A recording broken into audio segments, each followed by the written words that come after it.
Chapter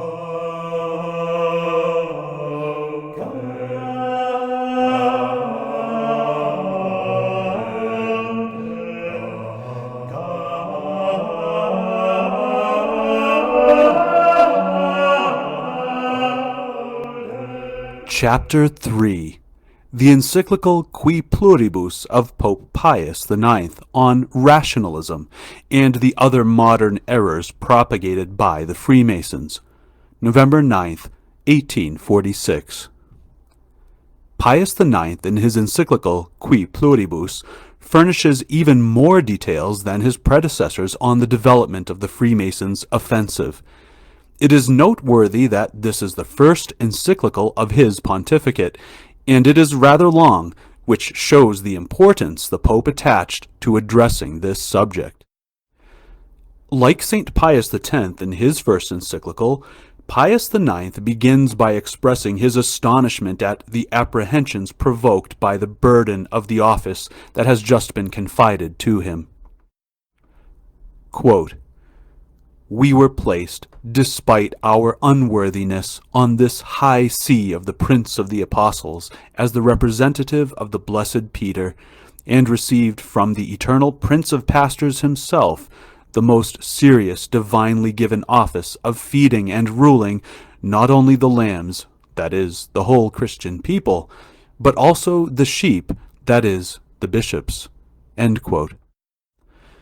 The Pope expresses right away his haste to address the bishops and the faithful. Quote, "Therefore, since we have now assumed the supreme pontificate in our Lateran Basilica, we are sending this letter to you without delay, in accordance with the established practice of our predecessors." End quote. The Pope begins by reporting on the state of the Church at the moment when he assumed the office of Sovereign Pontiff. Quote, "Each of you has noticed, venerable brothers, that a very bitter and fearsome war against the whole Catholic Commonwealth is being stirred up by men bound together in a lawless alliance. These men do not preserve sound doctrine, but turn their hearing from the truth. They eagerly attempt to produce from their darkness all sorts of prodigious beliefs. We shudder indeed and suffer bitter pain when we reflect on all their outlandish errors and their many harmful methods, plots, and contrivances." End quote.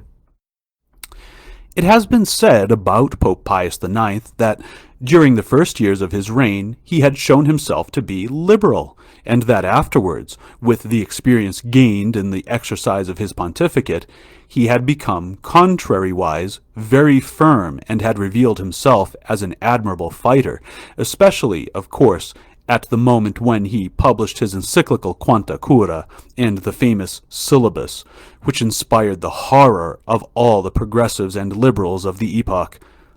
Well, this is not true. A legend of the sort has been noised about, but it is false. Pope Pius IX was never a liberal. From his first encyclical he reveals himself to be a man of faith, combative and traditional. Quote, "For you know, venerable brothers, that these bitter enemies of the Christian name are carried wretchedly along by some blind momentum of their mad impiety. They go so far in their rash imagining as to teach without blushing, openly and publicly, daring and unheard of doctrines, thereby uttering blasphemies against God. They teach that the most holy mysteries of our religion are fictions of human invention, and that the teaching of the Catholic Church is opposed to the good and the prerogatives of human society. They are not even afraid to deny Christ himself and God." End quote.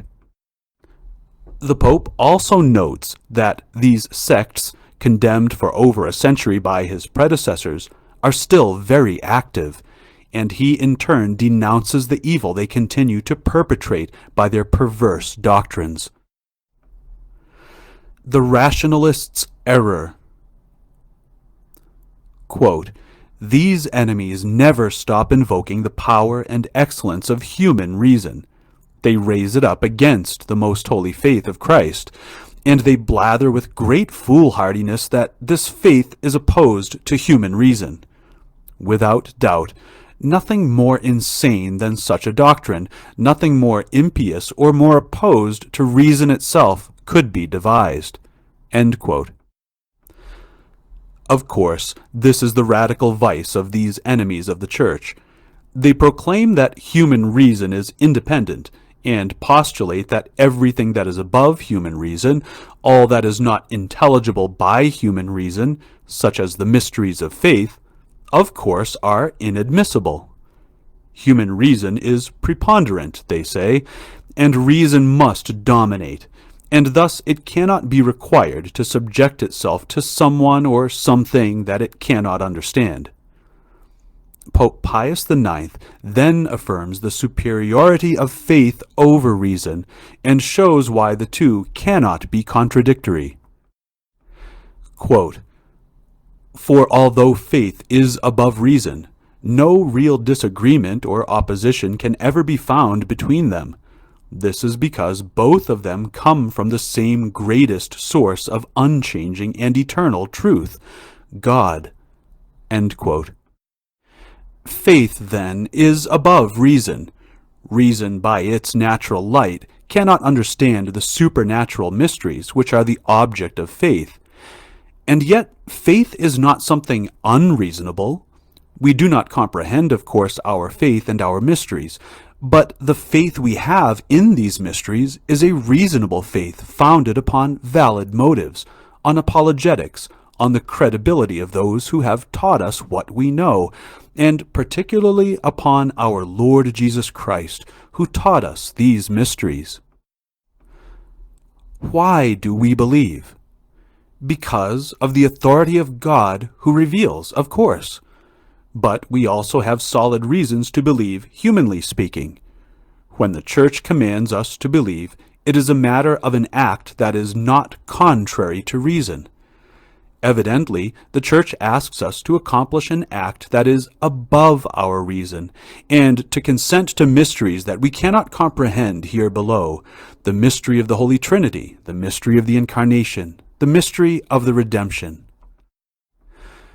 If the Church requires us to believe in the mysteries, it is not in an unreasonable way, but, on the contrary, founded upon motives of credibility, such as the miracles our Lord worked manifesting that He is God. Once He has proved that He is God, then we must believe His words because they come to us from God, and we have no right to resist. Faith, far from contradicting our knowledge, is an infinitely higher and greater complement to it, because this knowledge comes to us from God, and not merely from our human reason. Philosophy, the handmaid of theology. St. Thomas Aquinas said it, "Philosophy is the handmaid of theology," because theological knowledge is elevated far above philosophical knowledge. Philosophical knowledge must serve theology in order precisely to show us that theology is not opposed to reason, even if we cannot understand it, because it is above reason.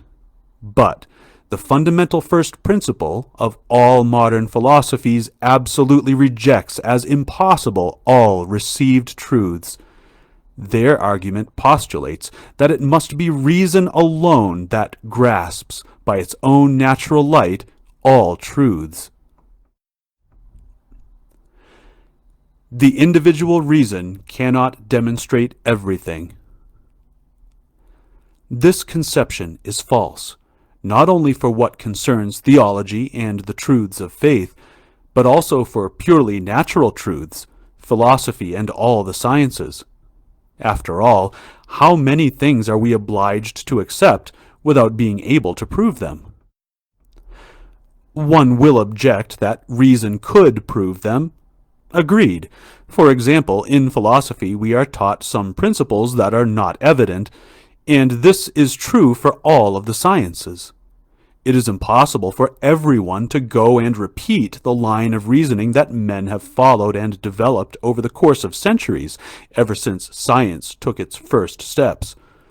For since men have existed, the body of science has accumulated, and it is not possible to know everything and to rediscover everything by oneself. Can it even be conceived that any man, as he is born, should say, "As for me, I refuse to receive any lessons. I want no professors. I want no master. I want to learn everything by myself"? Of course not. Who is the man who can know everything and learn all the sciences by himself?